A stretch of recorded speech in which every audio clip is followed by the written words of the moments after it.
हम शुरू करेंगे पेज नंबर 124 में, जहां पर हम ये जाना था कि सोनपुर के मेले का प्रयोग वीर कुंवर सिंह और उनके साथी अपनी गुप्त बैठकों के लिए करते थे। अब क्या हुआ आगे? 25 जुलाई सन 1857 को दानापुर की सैनिक टुकड़ी ने विद्रोह कर दिया और सैनिक सोन नदी पार कर आरा की ओर चल पड़े। कुंवर सिंह से उनका संपर्क पहले से ही था। इस मुक्ति वाहिनी के सभी बागी सैनिकों ने कुंवर सिंह का जयघोष करते हुए आरा पहुंचकर जेल की सलाखें तोड़ दी और कैदियों को आजाद कर दिया। 27 जुलाई 1857 को कुंवर सिंह ने आरा पर विजय प्राप्त की। सिपाहियों ने उन्हें कौड़ी सलामी दी। यद्यपि कुंवर सिंह बूढ़े हो चले थे, परंतु वह बूढ़ा शूरवीर इस अवस्था में भी युद्ध के लिए तत्पर हो गया और आरा क्रांति का महत्वपूर्ण केंद्र बन गया। बच्चों, हमने ये जाना कि वीर कुंवर सिंह के नेतृत्व में 25 जुलाई सन 1857 को दानापुर की कुछ सैनिक टुकड़ी, जो कि भारतीयों की सेना, स्वतंत्रता संग्रामियों सेनानियों की सेना थी, वो सभी लोग कहाँ पहुंच गए? आरा पहुंच गए। और वहां जो कैदी थे, अर्थात जिन भारतीयों को अंग्रेजों ने कैद कर रखा था, उनको छुड़वा दिया और अपने साथ कर लिया और 27 जुलाई को आरा पर विजय प्राप्त कर ली। आरा अब अंग्रेजों के अधीन नहीं, आरा अब कुंवर सिंह के अधीन था। एक प्रकार से आरा को सुरक्षित करा लिया वीर कुंवर सिंह और उनके सैनिकों ने। जैसे बूढ़े थे, लेकिन उन्होंने हिम्मत नहीं हारी। अब देखते हैं आगे क्या हुआ। दानापुर और आरा की इस लड़ाई की ज्वाला बिहार में सर्वत्र व्याप्त हो गई, लेकिन देशी सैनिकों में अनुशासन की कमी, स्थानीय जमींदारों का अंग्रेजों के साथ सहयोग करना एवं आधुनिकतम शस्त्रों की कमी के कारण जगदीशपुर का पतन रोका न जा सका। 13 अगस्त को जगदीशपुर में कुंवर सिंह की सेना अंग्रेजों से परास्त हो गई, किंतु इससे वीर कुंवर सिंह का आत्मबल टूटा नहीं और वे भावी संग्राम की योजना बनाने में तत्पर हो गए। वे क्रांति के अन्य संचालक नेताओं से मिलकर इस आजादी की लड़ाई को आगे बढ़ाना चाहते थे। कुंवर सिंह सासाराम से मिर्जापुर होते हुए रीवा, कालपी, लखनऊ, कानपुर एवं लखनऊ तक गए। लखनऊ में शांति नहीं थी, इसलिए बाबू कुंवर सिंह ने आजमगढ़ की ओर प्रस्थान किया। उन्होंने आजादी की इस आग को बराबर जलाए रखा। उनकी वीरता की कीर्ति पूरे उत्तर भारत में फैल गई। वीर कुंवर सिंह की इस विजय यात्रा से अंग्रेजों के होश उड़ गए। कई स्थानों के सैनिक एवं राजा कुंवर सिंह की अधीनता में लड़े। उनकी ये आजादी की यात्रा आगे बढ़ती रही, लोग शामिल होते गए और उनकी अगुवाई में लड़ते रहे। इस प्रकार ग्वालियर, जबलपुर के सैनिकों के सहयोग से सफल सैन्य रणनीति का प्रदर्शन करते हुए वे लखनऊ पहुंचे। तो बच्चों, हमने ये जाना था अभी थोड़ी देर पहले कि 27 जुलाई को उन्होंने आरा पर विजय प्राप्त की, लेकिन जो स्वतंत्रता संग्राम सैनिक थे, उनके पास ना तो अच्छे अस्त्र शस्त्र थे, अच्छी बंदूकें नहीं थी उनके पास, अनुशासन नहीं था, और जो वहां के जो स्थानीय जमींदार थे, उन्होंने गद्दारी की और अंग्रेजों से मिल गए। और इसका दुष्परिणाम यह हुआ कि वीर कुंवर सिंह के जो वीर सैनिक थे, वो अंग्रेजों से हार गए और इधर उधर भाग गए। लेकिन वीर कुंवर सिंह ने हार नहीं मानी। उन्होंने सासाराम से लेकर के रीवा, जबलपुर, कानपुर, लखनऊ सब जगह की यात्रा की, आजमगढ़ आ गए और सब जगह के नेताओं से मिल करके उन्होंने अंग्रेजों के खिलाफ अपना अभियान जारी रखा। फिर आगे क्या हुआ? आजमगढ़ की ओर जाने का उनका उद्देश्य था इलाहाबाद एवं बनारस पर आक्रमण कर शत्रुओं को पराजित करना और अंततः जगदीशपुर पर अधिकार करना। अंग्रेजों और कुंवर सिंह की सेना के बीच घमासान हुआ। उन्होंने 22 मार्च 1858 को आजमगढ़ पर कब्जा कर लिया। अंग्रेजों ने दोबारा आजमगढ़ पर आक्रमण किया। कुंवर सिंह ने एक बार फिर आजमगढ़ में अंग्रेजों को हराया। इस प्रकार अंग्रेजी सेना को परास्त कर वीर कुंवर सिंह 23 अप्रैल 1858 को स्वाधीनता की विजय पताका फहराते हुए जगदीशपुर। किंतु इस बूढ़े शेर को बहुत अधिक दिनों तक इस विजय का आनंद लेने का सौभाग्य न मिला।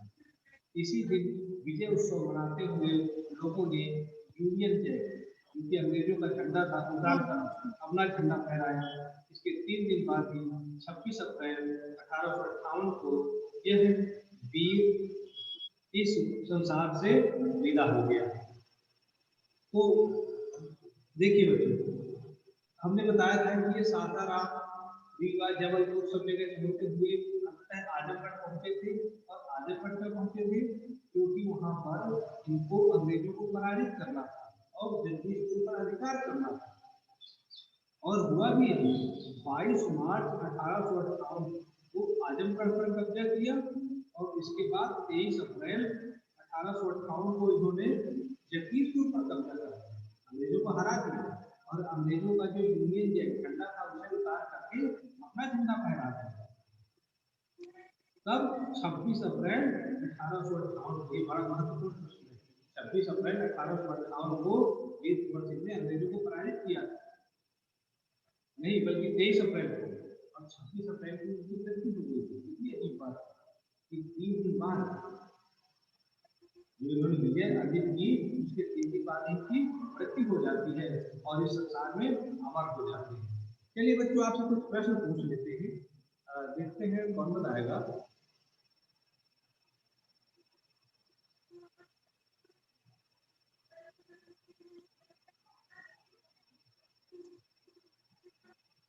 चलिए मैं एक प्रश्न करता हूँ, अगर आपको समझ में आए तो जरूर बताइएगा उसको। प्रश्न है मेरा,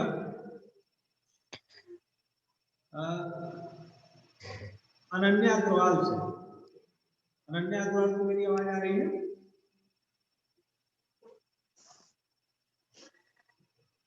अनन्या अग्रवाल, हाँ अनन्या, आपको ये बताना है कि वीर कुंवर सिंह ने जगदीशपुर पर कब कब्जा कर लिया था, यानी कब हरा दिया था जगदीशपुर पर अंग्रेजों को?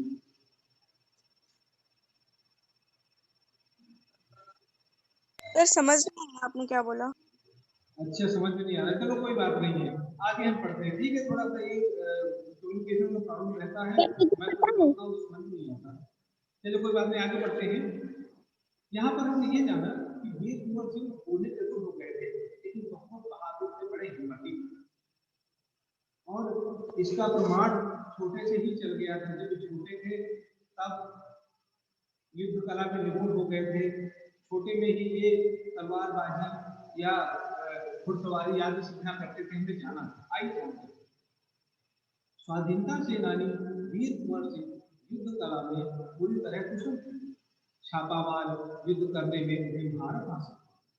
वीर कुंवर सिंह के रण कौशल को अंग्रेजी सेना नायक समझने में पूर्णतः असमर्थ थे। दुश्मनों को उनके सामने से या तो भागना पड़ता था या कट मरना पड़ता था। 1857 के स्वतंत्रता संग्राम में इन्होंने तलवार की जिस धार से अंग्रेजी सेना को मौत की घाट उतारा, उसकी चमक आज भी भारतीय इतिहास के ग्रंथों पर अंकित है। उनकी बहादुरी के बारे में अनेक किस्से रचित हैं। तो बच्चों, ये तो निश्चित है कि वीर कुंवर सिंह के पास कुछ अद्भुत कौशल था, अद्भुत विशेषता थी, तभी तो लोगों ने उनको अपना नेता माना था, अपना लीडर माना था। वो कुछ विशेषताएं हैं जिनकी हम चर्चा करते हैं, क्योंकि उस समय अंग्रेजों से बच पाना बहुत बड़ी बात थी और एक बहुत बुद्धिमान और कुशल सेना नायक ही अंग्रेजों से बच सकता था। तो देखते हैं कि यहाँ पर एक साथ कहानियां हैं कि कैसे अंग्रेजों को वो पछाड़ते थे, कैसे अंग्रेजों को धोखा देते थे, उन्हें गुमराह करते थे। कहानी कहा जाता है कि एक बार वीर कुंवर सिंह को अपनी सेना के साथ गंगा पार करनी थी। अंग्रेजी सेना निरंतर उनका पीछा कर रही थी, पर कुंवर सिंह भी कम चतुर नहीं थे। उन्होंने अफवाह फैला दी कि वे अपनी सेना को बलिया के पास हाथियों पर चढ़ाकर पार कराएंगे। फिर क्या, अंग्रेज सेनापति डगलस बहुत बड़ी सेना लेकर बलिया के निकट गंगा तट पर पहुंचा और कुंवर सिंह की प्रतीक्षा करने लगे। कुंवर सिंह ने बलिया से 7 मील दूर शिवराजपुर नामक स्थान पर अपनी सेना को नाव से गंगा पार करा दिया। जब डगलस को इस घटना की सूचना मिली तो वह भागते हुए शिवराजपुर, पर कुंवर सिंह की तो पूरी सेना गंगा पार कर चुकी। एक अंतिम नाव रह गई और कुंवर सिंह उसी में सवार था। अंग्रेज सेनापति डगलस को अच्छा मौका मिल गया, उसने गोलियां बरसानी आरंभ कर दी। तब कुंवर सिंह के बाएं हाथ की कलाई को गिरती हुई एक गोली निकल गई। कुंवर सिंह को लगा कि अब हाथ तो बेकार हो ही गया है और गोली का जहर भी फैलेगा। उसी क्षण उन्होंने गंगा मैया की ओर भावपूर्ण नेत्रों से देखा और अपने बाएं हाथ को काटकर गंगा मैया को अर्पित कर दिया। कुंवर सिंह ने अपने ओजस्वी स्वर में कहा, हे गंगा मैया, अपने प्यारे की यह अकिंचन भेंट स्वीकार करें। अकिंचन मतलब धनहीन, गरीब, गरीबी की भेंट स्वीकार करें। तो देखा बच्चों, चाहते कुंवर सिंह तो सबसे पहले नाव में बैठ के चले जाते, लेकिन उन्हें अपने सैनिकों की पूरी चिंता थी। जब सारे सैनिक उनके गंगा पार कर गए, तभी वो अंतिम नाव में गए और दुष्परिणाम ये हुआ कि उनको एक गोली लग गई और उसी के फलस्वरूप उन्होंने अपना हाथ काट करके गंगा में बहा दिया। तो ये थी उनकी वीरता। अगर वीर नहीं होते, कायर होते तो पहले भाग गए होते, क्योंकि सारे सैनिकों को जब आगे भाग निकाल दिया तब गए। दूसरी बात, वो जानते थे कि भारत बना है हिंदू और मुसलमानों से मिलकर के, सिखों और ईसाइयों से मिलकर के, इसलिए उनके मन में सभी धर्मों के प्रति बराबर सम्मान का भाव था। वो ऊंच नीच का भाव नहीं मानते थे, हिंदू मुस्लिम का भाव नहीं मानते थे। देखते हैं आगे कुछ पता चलेगा इसके बारे में। वीर कुंवर सिंह ने ब्रिटिश हुकूमत के साथ लोहा तो लिया, उन्होंने अनेक सामाजिक कार्य भी किए। आरा जिला स्कूल के लिए जमीन दान भी दी, जिस पर स्कूल के भवन का निर्माण किया गया। कहा जाता है कि उनकी आर्थिक स्थिति बहुत अच्छी नहीं थी, तो गरीब थे वो, फिर भी वे निर्धन व्यक्तियों की सहायता करते थे। उन्होंने अपने इलाके में अनेक सुविधाएं प्रदान की। उनमें से एक है आरा जगदीशपुर सड़क और आरा बलिया सड़क का निर्माण। उस समय जल की पूर्ति के लिए लोग कुएं खुदवाते थे और तालाब बनवाते थे। वीर कुंवर सिंह ने अनेक कुएं खुदवाए और जलाशय भी बनवाए। तो देखो, पानी का, सड़क का, शिक्षा का, स्वास्थ्य का हमेशा महत्व रहा है। और अगर सरकार मदद नहीं करती थी तो उस समय के जो धनी लोग थे, राजा लोग थे, सामंत लोग थे, वीर महापुरुष थे, कोई जनता की मदद करते थे, समाज की मदद करते थे। और वीर कुंवर सिंह ने बहुत सारे तालाब बनवाए, कुएं खुदवाए, सड़कें बनवाई, स्कूल बनवाए, बहुत सारे औषधालय भी बनवाए उन्होंने। आगे, वीर कुंवर सिंह उदार एवं अत्यंत संवेदनशील व्यक्ति थे। इब्राहिम खान और किफायत हुसैन उनकी सेना में उच्च पदों पर आती है। उनके यहाँ हिंदुओं और मुसलमानों के सभी त्योहार एक साथ मिलकर मनाए जाते हैं। उन्होंने पाठशालाएं और मकतब भी बनवाए। बाबू कुंवर सिंह की लोकप्रियता इतनी थी कि बिहार की कई लोक भाषाओं में उनकी प्रशस्ति लोकगीतों के रूप में आज भी गाई जाती है। बिहार के प्रसिद्ध कवि मनोरंजन प्रसाद सिंह ने उनकी वीरता और शौर्य का वर्णन करते हुए लिखा है। तो देखते हैं मनोरंजन प्रसाद सिंह ने क्या लिखा है। जैसे झांसी की रानी के बारे में सुभद्रा कुमारी चौहान ने लिखा है, उसी प्रकार से प्रशस्ति लोकगीत, प्रशस्ति में होता है प्रशंसा, प्रशस्ति लोकगीत बिहार में भी गाए जाते हैं वीर कुंवर सिंह। देखते हैं क्या गीत है। चला गया यूं कुंवर अमरपुर, साहस से सब अजदल जीत, उसका चित्र देख कर अब भी दुश्मन होते हैं भयभीत। वीर कुशौनी भूमि धन्य धन्य वीर वह धन्य थी, गाते थे और गावेंगे हम हरदम उसकी जयकार की। स्वतंत्रता का सैनिक था, आजादी का दीवाना था, सब कहते हैं कुंवर सिंह भी बड़ा वीर मर्दाना था, बड़ा वीर मर्दाना था। अमरपुर का मतलब होता है स्वर्ग। तो स्वर्ग चला गया कुंवर सिंह, लेकिन अपनी बहादुरी से, साहस से अरिदल जीत, अरिदल मैंने दुश्मनों के दल को जीत कर लिया। और अगर चित्र देख लेते हैं तो दुश्मन अब भी डर जाते हैं। और जो हमारी धरती है वीर प्रसौनी है, वीर प्रसौनी का मतलब उन लोगों को प्रसव देने वाली, यानी जन्म देने वाली है हमारी धरती। और यहाँ के वीर बड़े धन्य हैं, अतीत धन्य हैं हम सभी ऐसे वीरों में भी गाते रहेंगे। ये इस कविता का अर्थ है। तो बच्चों ये तो हो गया इस पाठ का वाचन। उम्मीद है आपको काफी कुछ समझ में आया होगा। और अब हम आपको इस पाठ के प्रश्नों के उत्तर बता देते हैं। तो पहला प्रश्न है, वीर कुंवर सिंह के व्यक्तित्व की कौन कौन सी विशेषताओं ने आपको प्रभावित किया? तो बहुत सारे व्यक्तित्व की विशेषताएं हैं उनकी। वो बहुत बहादुर थे, वो एक समाज सुधारक थे, वो निर्धनों की मदद करते थे, वो एक देशभक्त थे, बड़े स्वाभिमानी थे, गुड आफ्टरनून सर। धर्म निरपेक्षता का भाव था उनके मन में, धार्मिक सहिष्णुता का, वो सभी धर्मों का बराबर आदर करते थे। तो आप ये लिख सकते हैं वीरता, स्वाभिमान, धार्मिक निरपेक्षता, धार्मिक सहिष्णुता, है ना, समाज सेवा, देशभक्ति, ये सब आप लिख सकते हैं। आगे, कुंवर सिंह को बचपन में किन नामों में मजा आता था? क्या उन्हें भी उन कामों में स्वतंत्रता सेनानी बनने में मदद मिली? तो बचपन में उनको घुड़सवारी, तलवारबाजी, तीरंदाजी, है ना, खेल कूद, इस तरह के कार्यों में मजा आता था। और वही कौशल जो उन्होंने बचपन में सीखा था, बाद में स्वतंत्रता संग्राम में वही कौशल उनको बहुत मददगार हुआ। ठीक है, हो गया। सांप्रदायिक सद्भाव, सांप्रदायिक सद्भाव का मतलब होता है हिंदू, मुसलमान, सिख, ईसाई की भावना मन में न होना, बल्कि सभी धर्मों का बराबर सम्मान करना, ये सांप्रदायिक सद्भाव कहलाता है। तो सांप्रदायिक सद्भाव में कुंवर सिंह की गहरी आस्था थी। के आधार पर बताइए। तो बिल्कुल गहरी आस्था थी, और इसके मुख्य आधार ये है कि उन्होंने इब्राहिम खां और उसकी फायद हुसैन को अपनी सेना के ऊंचे पद पर रखा। हिंदू मुसलमानों के सभी त्योहार मिलकर मनाए जाते थे। फिर अगर उन्होंने हिंदुओं के लिए विद्यालय बनवाए, मुसलमानों के लिए भी उन्होंने मकतब और मदरसे बनवाए। मकतब और मदरसे ये मुसलमानों के स्कूलों को कहा जा सकता है ना। तो इस तरीके से हमने देखा कि हिंदू और मुसलमानों को बराबर सम्मान देते थे। इसीलिए कह सकते हैं कि सांप्रदायिक सद्भावना उनके मन में टूट कर भरी थी। और पाठ के किन प्रसंगों से आपको पता चलता है कि वीर कुंवर सिंह साहसी, उदार और स्वाभिमानी थे? तो एक तो उन्होंने अंग्रेजों की अधीनता स्वीकार नहीं की, किसानों के लिए वो अंग्रेजों से लड़ गए। फिर एक जगह जिसे हमने जाना कि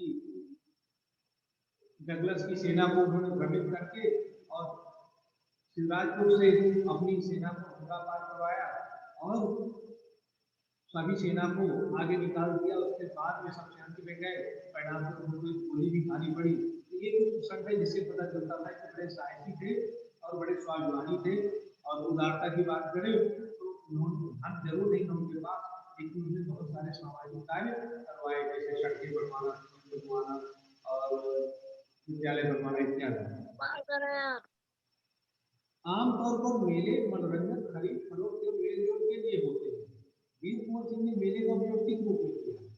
तो वीर कुंवर सिंह ने मेले का उपयोग स्वतंत्रता संग्राम के लिए गुप्त बैठकों के लिए किया, गुप्त योजनाएं बनाने के लिए किया। छुप करके बैठ करके मीटिंग करते थे और कैसे अंग्रेजों के खिलाफ अपने संग्राम को आगे बढ़ाएं, इस सब के लिए वो उस मेले का उपयोग करते थे। तो बच्चों मेरी तरफ से तो हो गया, एक भी प्रश्न को उत्तर आपको लिखना है। और अगर आपको कोई चीज समझ में नहीं आती तो आप मुझसे पूछिए। चलिए पूछे, अगर कोई कुछ पूछना चाहता है।